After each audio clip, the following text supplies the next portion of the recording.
you for coming today. I've chosen this location, specifically Kendrick Park in Mollay Creek. What you see there, believe it or not, is a giant midden site. And if you go up to it closely, you can actually see evidence of that. I'd like to make a few comments about the Closing the Gap report. And clearly the speech that the Prime Minister made today, as well as what Labor is offering in terms of closing the gap.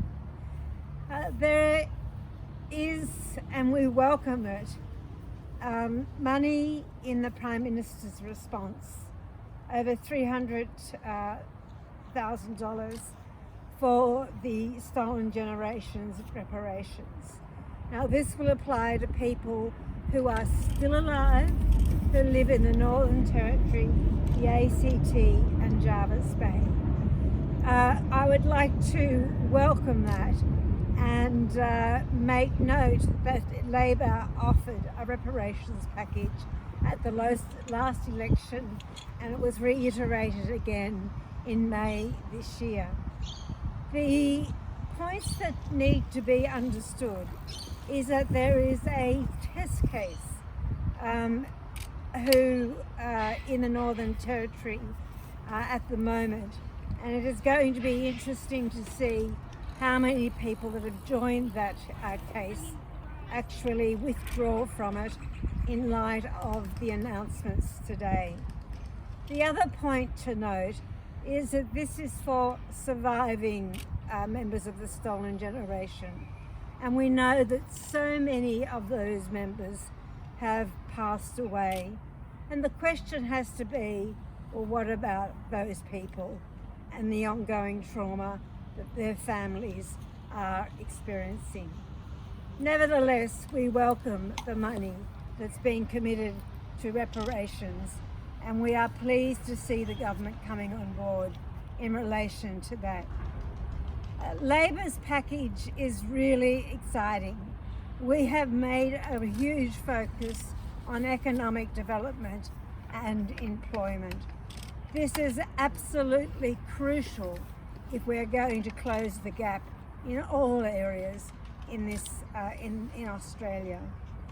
Labor's package commits to a 5% target for First Nations people in the Australian public sector.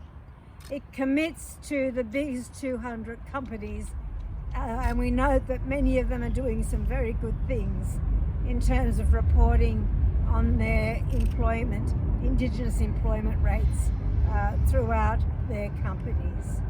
It also excitingly commits to doubling the number of Aboriginal and Torres Strait Islander ranges that are in existence now. It takes it up to about 1,800, and of course the Ranger program is something that's incredibly popular because it not only offers employment, it also means healing our country. And Labor is also committing or recommitting to abolishing the current Community Development Program, the CDP program as it's known in communities, and rebuilding that with a focus on real jobs, real conditions, and local decision making. The other points, of course, within the Closing the Gap report is that we are asking the question, is this new money? My suspicion is that it is not new money, and it's in fact money that's been held back in the Indigenous Advancement Strategy. This is money that should be used to close the gap. So it is a huge question in Labor's mind as to whether or not this is a tricky financial trick, or whether or not in fact the government is committing to new and real dollars. The point is this, and I'll finish on this, is that Indigenous Australians, First Nations Australians, on every social ladder, on whatever you want to measure, whether it's housing, whether it's employment, whether it's education, whether it's life expectancy, experience the worst outcomes in Australia. That is irrefutable, absolutely irrefutable. And Labor's commitment to closing the gap is based on the notion of self-determination. And of course, finally, there is a commitment in what Labor and what Anthony Albanese said today to a Makarrata Commission. Now, this is a very important part of responding to the Uluru Statement.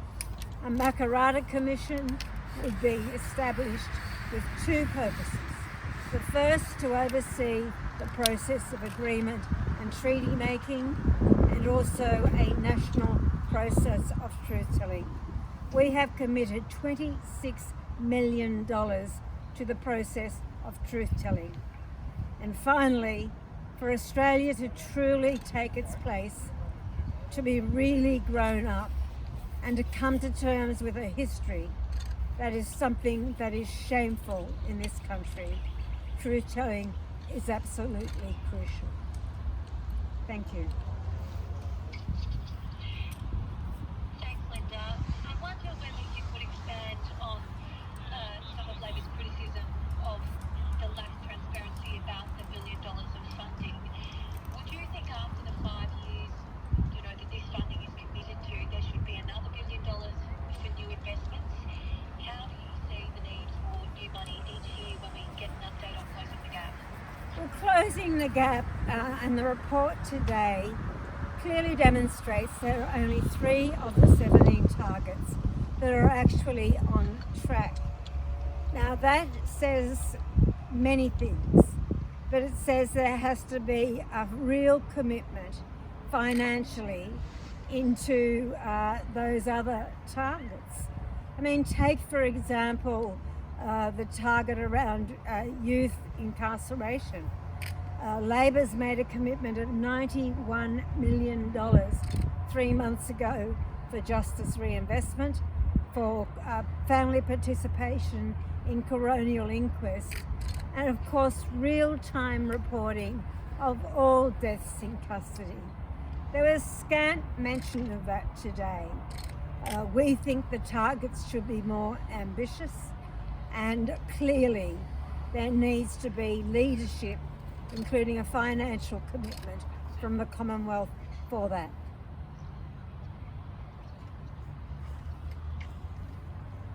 Thanks everybody, if that's it. Is that it, Bridget? That's great, Linda. Thank you. Okay, thank you.